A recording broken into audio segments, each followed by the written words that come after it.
सवाल यह है कि डॉक्टर बाबा साहेब अंबेडकर जी ने अपने 4 बच्चे हमारे लिए गंवाए। माता रमाबाई को जवानी में हमारे लिए गंवा दिया और अपनी पूरी जिंदगी जलाकर हमारे जीवन में रोशनी दी। उन्होंने ऐसा क्यों किया?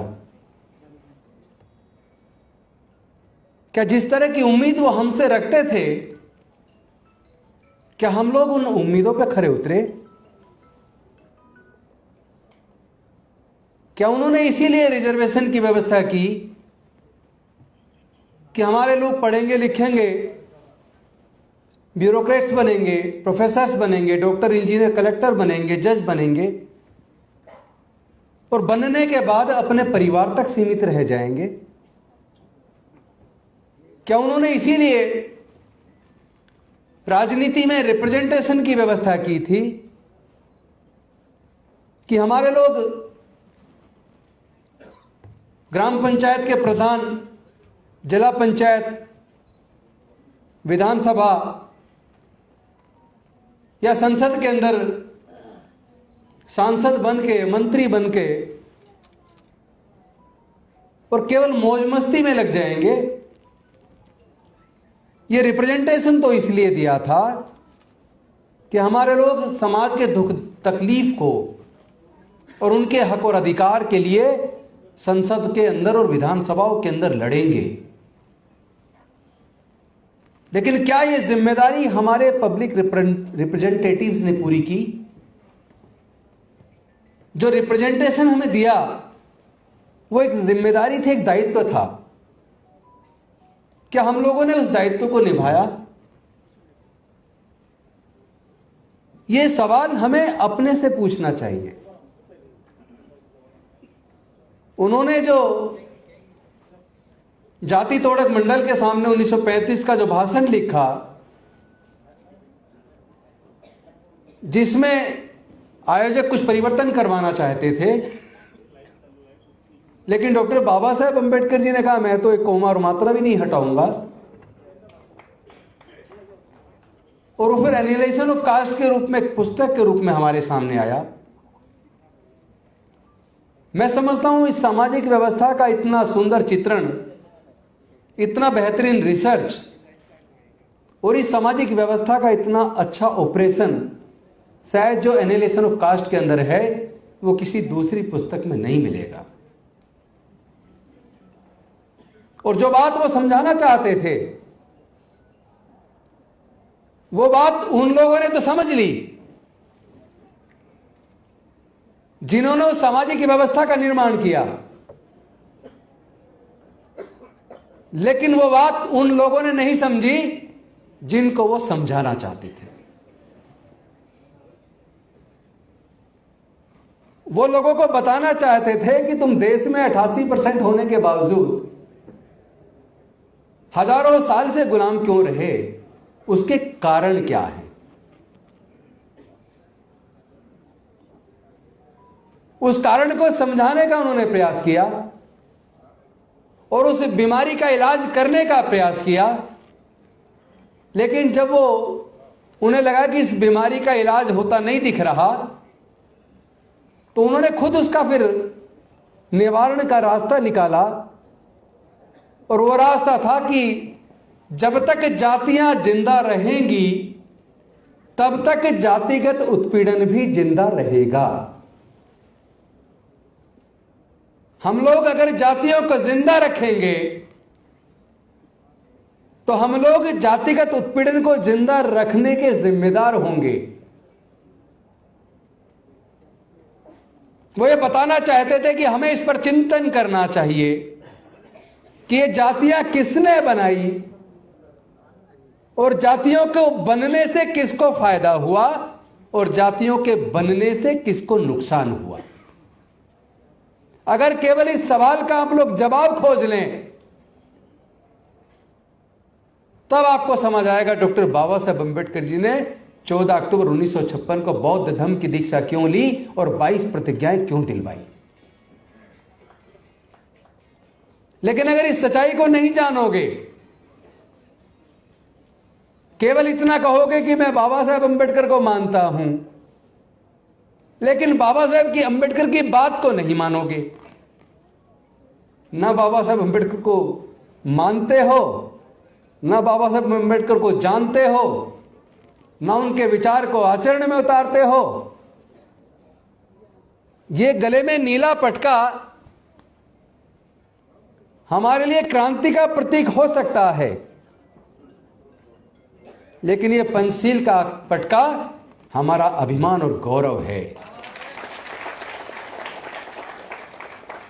अगर नीला पटका भी गले में हो और पंचशील का पटका भी गले में हो और पंचशील को अपने जीवन में आचरण में उतार लें, तो शायद हम डॉक्टर बाबा साहब अंबेडकर का सपना पूरा कर सकते हैं। पर उसके लिए सच्चा अंबेडकरवादी बनना होगा। नकली अंबेडकरवादी बनने से काम नहीं चलेगा। इस लड़ाई को लड़ना होगा। मैंने एक विधायक रहते हुए और एक मंत्री के तौर पर, रतनलाल जी इस बात के गवाह, और आप लोगों ने भी अगर दिल्ली की विधानसभा की डिबेट को सुना हो, तो मैंने सामाजिक मुद्दों को हमेशा बेहद मजबूती के साथ बिना किसी डर के उठाया है। अब कोई कहता 50 लाख का इनाम गर्दन काटने पर, उन्हें पता नहीं है। जरा उनसे कोई पूछे भाई किस किस की गर्दन काटोगे? सच्चा अंबेडकरवादी कभी डर नहीं सकता। और डर तो दूर की बात है, वो आसानी से कभी मर भी नहीं सकता। हमारे अंदर जो खून का प्रवाह है वो डॉक्टर बाबा साहेब अंबेडकर का खून है। उसको डराने की कोशिश मत करना। डर तो तुम्हारे व्यवहार में और नजर आ रहा है। पहली बार लगा कि तीर सही निशाने पे लगा है। चूंकि यह लड़ाई तलवार से, तीर से, बंदूक से नहीं लड़ी जा सकती। यह लड़ाई विचारधारा की लड़ाई है। यह विषमता और समता के बीच की लड़ाई है। यह इंसानियत और हैवानियत के बीच की लड़ाई है। यह मानवता और दानवता के बीच की लड़ाई है। एक तरफ फूले साहू अंबेडकर की, पेरियार की विरासत है, और दूसरी तरफ जातिवादी मानसिकता से पीड़ित बीमार लोगों की है। तो लड़ाई तो बुद्धि और विवेक की है, तो बुद्धि और विवेक से जीती जाएगी। अनफॉर्चुनेटली हमारे लोग बहुत ही ज्यादा भावुक और भोले हैं। भावुकता से लड़ाई लड़ते हैं और हार जाते हैं। जब डॉक्टर बाबा साहेब अंबेडकर आपको बुद्धि और विवेक की बात करके गए, तथागत बुद्ध ने कहा अत्यदीप भव, अपना दीपक स्वयं बनो। किसी बात को इसलिए मत मानो बड़े किसी धर्मशास्त्र में लिखी है, किसी बहुत बड़े व्यक्ति ने कही है। किसी बात को मानने से पहले पढ़ो, समझो, जानो, परीक्षण करो, बुद्धि और विवेक की कसौटी पर कस कर देखो। उसके बाद आपको लगे ये बात सही है, तब उस बात को मानो। तो फिर भावुकता से क्यों लड़ रहे हो भाई? बुद्धि से लड़ो ना। मैंने जो कल राष्ट्रपति जी को चिट्ठी लिखी, होम मिनिस्टर को लिखी, बाकी सारी अथॉरिटीज को लिखी, सुप्रीम कोर्ट को लिखी, हाई कोर्ट को लिखी, मैंने उसमें यह बात लिखी जो आपने उठाई अपने भाषण में, कि ये धमकी देने वाले लोगों की इस बात की जांच कीजिए, ये पैसा इनके पास से आता कहां से है, इसके सोर्स क्या है। और दूसरी बात मैंने उसमें लिखी, इनके कौन से आतंकवादी संगठनों से तार जुड़े हैं, इसकी भी जांच होनी चाहिए। बहुत सारे बेकसूर लोग जेल के अंदर सड़ रहे हैं, जिन्होंने इतनी खतरनाक बातें नहीं की, छोटी मोटी बात पे भी उनको जेल में डाला हुआ है कई कई साल से, और ये खुलेआम आतंक पैदा कर रहे हैं। ये कैसे सोच लेते हैं कि डॉक्टर बाबा साहब अंबेडकर के मानने वाले लोग आतंकित हो जाएंगे, डर जाएंगे? अरे हम डरने वाले लोग नहीं है, ये तुम्हारा डर है जो ये बोल रहा है। हम लड़ेंगे, हम जीतेंगे। इस लड़ाई में अगर कोई बाधा है तो इस लड़ाई की बाधा वो लोग नहीं है जिन्होंने जातिवादी वर्णवादी व्यवस्था को बनाया। इस लड़ाई में अगर कोई बाधा है तो हमारे अपने समाज के लोग हैं। मैं स्पष्ट कह देना चाहता हूं, जाति उन्होंने बनाई, जाति से उन्हें फायदा हुआ, वो जाति को जिंदा रखना चाहते हैं। हमें हजारों जातियों में बांट दिया और हम भी जाति को जिंदा रखे हुए हैं। जातियों को बनाए रखोगे तो फिर जीतोगे कैसे? अरे आपको अगर मेरे शब्दों में जरा सा भी झूठ नजर आए तो राजेंद्र गौतम की गर्दन काट देना। जितने दलित बहुजन है, जरा सबके ब्लड के नमूने लेकर अच्छी से अच्छी लैब में जांच करा लो तो डीएनए से पता लगेगा हमारा खून एक है। अगर हमारा खून एक है तो फिर आपस में रोटी बेटी का रिश्ता करने में दिक्कत क्यों है? हम लोग टुकड़ों में क्यों बटे हुए हैं? अपनी लड़ाई को टुकड़ों में क्यों लड़ रहे हैं? अगर एकजुट हो गए तो लड़ने की जरूरत ही नहीं पड़ेगी। यह उनका डर है, उन्हें लग रहा है कि वो अल्पमत में आ जाएंगे अगर सारे बहुजन बौद्ध हो गए। तो मैं उनको कह देना चाहता हूं, या तो तुम जाति उन्मूलन के लिए हमारे साथ आकर जातियों को खत्म कर दो, वरना पूरा का पूरा भारत बौद्ध में बनेगा। तुम रोक नहीं पाओगे। तुम एक को मार लोगे, दो को मार लोगे, 10 को मार लोगे। तुम मारते मारते तुम्हारी पीढ़ियां खत्म हो जाएंगी और भारत बुद्ध की ओर चल पड़ा है। हम लोग कोई कमजोर लोग नहीं हैं। हमारे महापुरुषों ने पूरे जीवन मेहनत से खाया है और तुम लोगों में से ज्यादातर ने हमारी मेहनत का चुरा के छीन के खाया है। तो ये डराने की कार्रवाई, ये डराने की भाषा बोलना बंद करो। ये भाषा बताती है कि तुम डर गए हो, क्योंकि तुम्हें अब लग गया है कि अब भारत और बहुजन बुद्ध की ओर चल पड़ा है। तो बुद्ध तो बनेंगे, बौद्ध तो हम बनेंगे। हर वो व्यक्ति जो अपने जीवन के फैसले बुद्धि और विवेक से ले, जो अपना अच्छा बुरा सोच समझ के अपने जीवन के फैसले ले, मेरा मानना है वो हर व्यक्ति बौद्ध है। जिसके मन में करुणा है, समता, स्वतंत्रता, बंधुता और न्याय, प्रज्ञाशील, करुणा, मैत्री है, वो व्यक्ति बहुत ताकतवर होता है। गाली गलौज करने वाला आदमी, धमकी देने वाला आदमी बेहद कमजोर, डरपोक और कायर होता है। हमारे लोग डरपोक और कायर नहीं है। जो लोग 16-16 घंटे काम करके, मेहनत मशक्कत करके हजारों साल की गुलामी के जंजीरों को तोड़कर यहां तक पहुंचे हैं, वो लोग डरेंगे नहीं। उनको समझ आ गया डॉक्टर बाबा साहब अम्बेडकर क्यों भारत को बौद्ध में बनाना चाहते थे। उनको समझ आ गया है कि जिस प्रकार एक व्यक्ति अगर बीमार हो जाए और पता चले कि उसने गंदा पानी पिया जिसकी वजह से उसको पेट में इंफेक्शन हो गया, तो वो गंदा पानी पीना छोड़ देगा, दवाई लेगा और ठीक हो जाएगा। लेकिन अगर कोई व्यक्ति ये जान ले कि जिस पानी को, गंदे पानी को पीने से बीमार हुआ है, वो दवाई भी ले और गंदा पानी पीना ना छोड़े, तो क्या वो ठीक हो जाएगा? नहीं होगा ना। तो समझ लो हमारी बीमारी का कारण ये जातियां हैं। हम उत्पीड़न से छुटकारा भी चाहते हैं और जाति भी नहीं छोड़ना चाहते, तो कभी छुटकारा मिलने वाला नहीं है।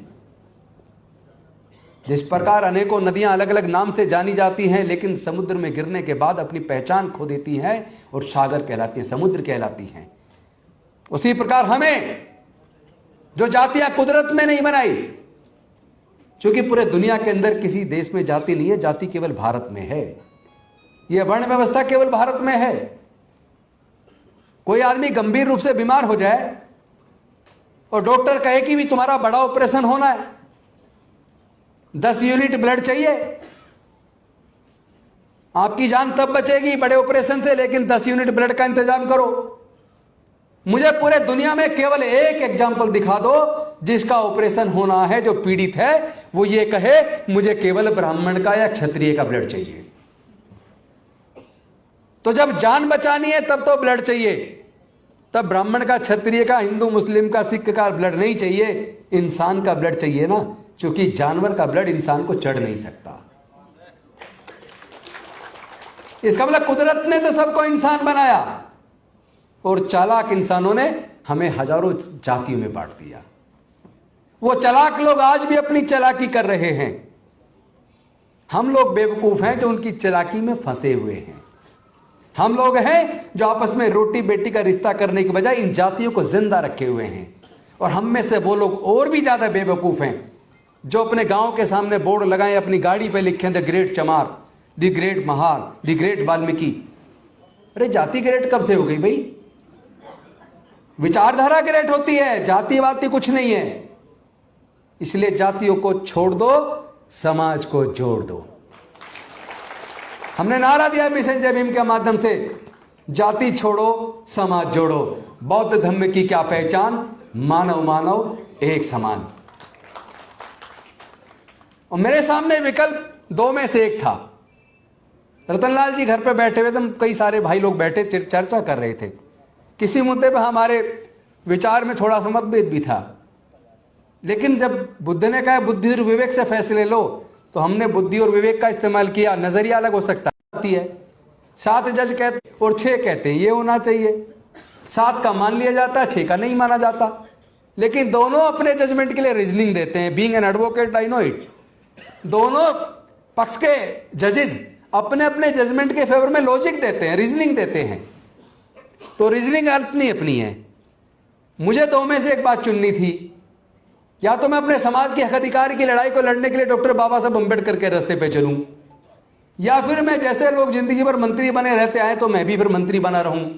मुझे लगा कि मुझे अपने समाज के हक अधिकार की लड़ाई को लड़ने के लिए डॉक्टर बाबा साहब अम्बेडकर के रास्ते पे चलना चाहिए। इसलिए मैंने वो रास्ता चुना,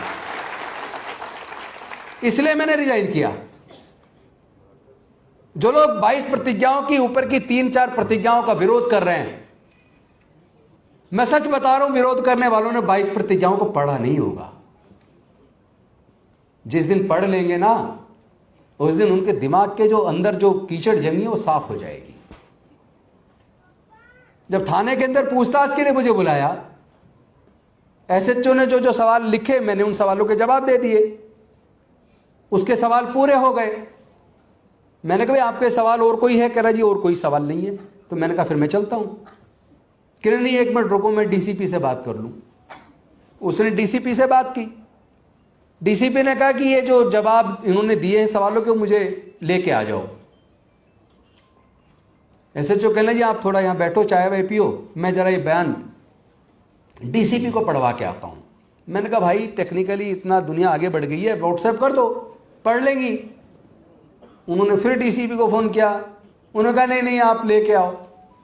मैं तो समझ रहा था कि डीसीपी नहीं बुला रहा, ये तो बेवकूफ बना रहा है, हमें बेवकूफ समझ रहा है, पर हम बेवकूफ नहीं है। बेसिकली बीजेपी का मुख्यालय वहां से करीब 5 किलोमीटर दूरी पे था, दीनदयाल उपाध्याय मार्ग पर, जहां बीजेपी के बड़े नेता और उनके वकीलों की फौज बैठी हुई थी।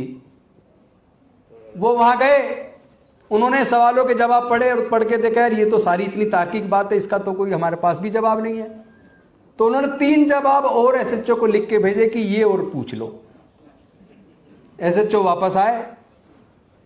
मैंने कहा भाई आ गए? हाँ आ गए। मैंने कहा बताओ क्या क्या सवाल है? 3 सवाल में से मैंने 2 के जवाब देके जो तीसरा सवाल था वो मैं आपको बताना चाहता हूं। उनका क्वेश्चन था क्या ये 22 प्रतिज्ञाएं जो 14 अक्टूबर 1956 को डॉक्टर बाबा साहब अम्बेडकर जी ने उस वक्त अपने लाखों अनुयायियों को दी थी और उस वक्त दोहराई गई थी, क्या ये 22 प्रतिज्ञाएं आज भी उतनी ही प्रासंगिक हैं जितनी उस वक्त थी?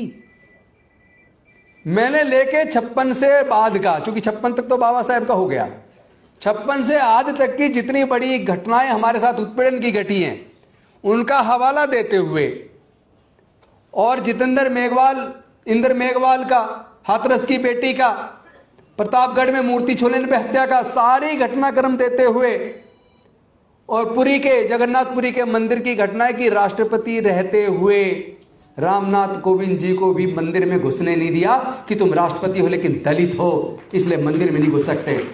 इस सारा हवाला देते हुए मैंने कहा इन परिस्थितियों से प्रतीत होता है कि जो परिस्थितियां उस वक्त थी वो खत्म नहीं हुई हैं। इन 22 प्रतिज्ञाओं की प्रासंगिकता आज भी उतनी है।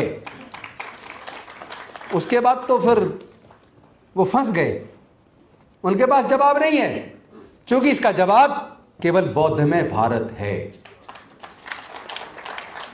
भारत तो बुद्धि और विवेक से चलेगा, भावनाओं से नहीं चलेगा। और भारत किसी के बाप की बपोती भी नहीं है।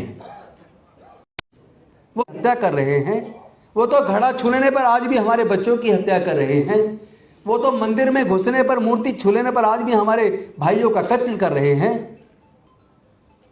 मतलब आप हमारी हत्या करते आ रहे हो हजारों साल तक, उस दर्द का तुम्हें एहसास नहीं है। और हमारी 22 प्रतिज्ञाओं से तुम्हें दर्द हो गया। अगर ये तुम्हें दर्द हो रहा है तो जब तक तुम जातिवाद को जड़ से खत्म करने के लिए हमारे साथ नहीं आते, ये दर्द हम तुम्हें बार बार देंगे।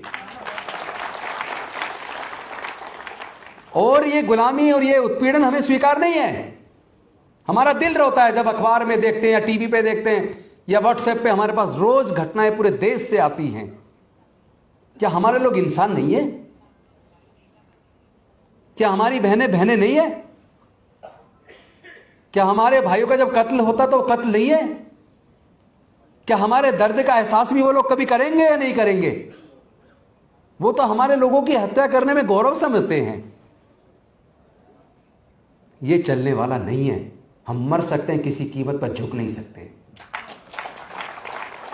हम लड़ेंगे भी और जीतेंगे भी। और जो रतनलाल जी कह रहे थे ना कि केवल शांति और मानवता से काम नहीं चलेगा, यह काम लाठी डंडे और गोली से भी नहीं चलेगा। क्योंकि मेरा यह मानना है, मैं बाबा साहब को मानता हूं, तथागत बुद्ध को मानता हूं, फूले साहब अम्बेडकर की विरासत को आगे बढ़ाने का मेरा संकल्प है। यह लड़ाई हथियारों से नहीं लड़ी जा सकती, क्योंकि यह लड़ाई विचारधारा की है। इसे विचारधारा से लड़ना होगा, भावनाओं से नहीं लड़ना होगा। बस एक ही तरीका, बहुत आसान तरीका है। लठ जलाने की जरूरत ही नहीं है, खून बहाने की भी जरूरत नहीं है। केवल डॉक्टर बाबा साहब अम्बेडकर के संविधान पे चल जाओ। जातियों को छोड़ दो, समाज को जोड़ दो। जब ये समाज पूरा एकजुट होकर बौद्ध में भारत बनेगा तो पूरे दुनिया के बौद्ध देश हमारे साथ खड़े हो जाएंगे। और बहुजनों में से आधे भी अगर बौद्ध बन गए, आधे भी, तो भारत के अंदर 50 करोड़ लोग जब बौद्ध होंगे तो अल्पमत में कौन होगा? कौन होगा अल्पमत में? वही होगा जो हमें डराने की कोशिश कर रहा है। एक्चुअली वो हमें नहीं डरा रहा, उसका डर, उससे ये खामेखा कि उसे पागलपन के दौरे पड़ने शुरू हो जाते हैं ना। ये हमारे संघर्ष की जीत है। मैं इसे अपने संघर्ष की जीत मानता हूं कि पहली बार आरएसएस चीफ को आके ये कहना पड़ा कि अब वर्ण व्यवस्था और जातिवाद खत्म होना चाहिए।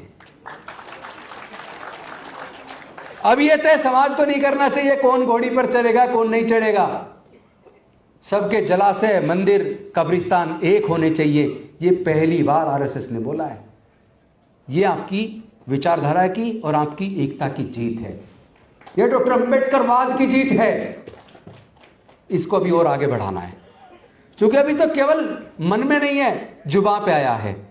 अभी उन्हें मन में भी स्वीकार करना पड़ेगा। अगर भारत को वही गौरव लौटाना जो तथागत बुद्ध के समय पर, सम्राट अशोक के टाइम पर पूरा भारत बौद्ध में था, तो भारत को बुद्धि और विवेक से चलना होगा, भावनाओं से नहीं।